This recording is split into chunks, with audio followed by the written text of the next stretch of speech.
Aloha everyone. I've been wanting to make this video for a while. So this is sort of the culmination of the main work I've been doing with women, and I've just come to some really cool kind of realizations and links between these two subjects of childhood trauma and the pelvic floor. So some of you know I teach a method for pelvic floor recovery. It's called low pressure fitness. It involves a breathing technique called hypopressive breathing. It's amazing for reversing heaviness, pressure in the pelvic floor and any type of pelvic floor dysfunction. And then the other half of my work is somatic work with people. So SomatoEmotional Release is the specific process I use with people to where we access the subconscious mind through the body, and it often leads to inner child work and reparenting. And as I've been doing this work on myself for many years and with clients recently, this link has become so clear to me that those women, those of us that experience any type of pressure or heaviness in the pelvic floor, and this can be because the bladder or the uterus is sitting too low, this can be if you have a hernia or like diastasis recti or anything where things are pushing down on the pelvic floor, here's the link. So with trauma, whenever we're kids and it's like when we have these incidences, whether it's trauma with a capital T or trauma with a small t, when we have these incidences where we get like emotionally frozen in time, we hold so much, like in that moment, the nervous system is typically in a state of like fight or flight, unless it's in a state of freeze. But typically the breathing pattern of the child changes whenever the pattern of the nervous system changes. So the breath pattern becomes shallow, the gut tightens, the diaphragm tightens. And so, a tight diaphragm can be from a lot of things, but chronic stress and anxiety and overwhelm is one of them. And so if as a kid you got locked into that kind of fight or flight mode, or as a kid you kind of experienced something where you got emotionally frozen in time, and that the nervous system kind of got locked into this pattern, and then you spent many decades in this kind of fight or flight or freeze of your nervous system, because that's what you learned as a little kid, and you never kind of completed some of those processes that needed to be complete.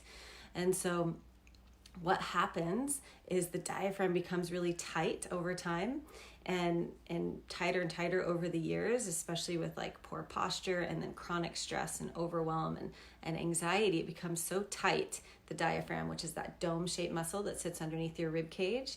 And when the diaphragm becomes so tight, it presses down, it narrows the rib cage, and it presses down on the abdominal contents, and then presses down on the bladder and the uterus. And then the bladder and the uterus can actually weight the pelvic floor. So it puts pressure on the pelvic floor. And then the pelvic floor just becomes really, really tight because it's trying to hold up all of this pressure. And you might have like warning signs to that, or you might have like full-blown pelvic floor issues. Either way, it doesn't matter. It's just that the link is oftentimes this tightness in the diaphragm. And so yes, this like breath and postural method I teach for healing the pelvic floor and reversing that internal pressure is amazing, and it's so effective, and it's so important to address the child, the inner child. It's so important to go back and retrieve those parts of the self that perhaps got frozen in time emotionally, and resolve whatever it is that little girl, little boy needs to resolve, so that they can be integrated into our present day self.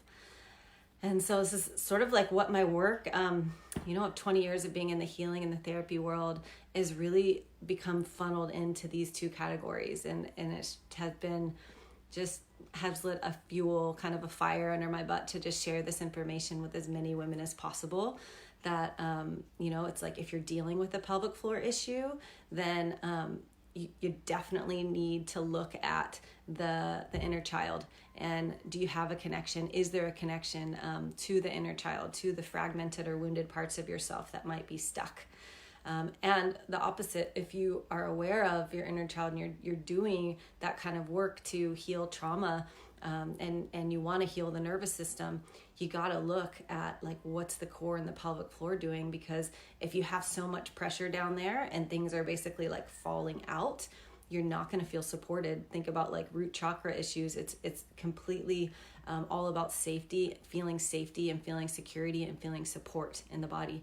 And so the message here is that it's not just the physical piece that you have to address pelvic floor dysfunction, and it's not just the emotional piece where you have to address the inner child and the trauma that perhaps the body's still holding. It's both.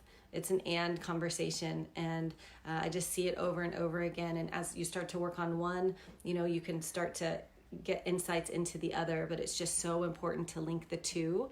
And I'm just seeing this over and over again. I've seen it in my own body, and I see it over and over again with clients, that this link is hugely, hugely important to retrain the nervous system, which is so connected to that wounded inner child, and as well as change the actual breath pattern and postural pattern of how you've been holding yourself for so long, because the diaphragm holds that residual trauma in the body. It's like that physical residual trauma in the body. So I hope this was helpful for you. Please leave any comments or message me if you have any questions about it. And I hope this supports you. Aloha.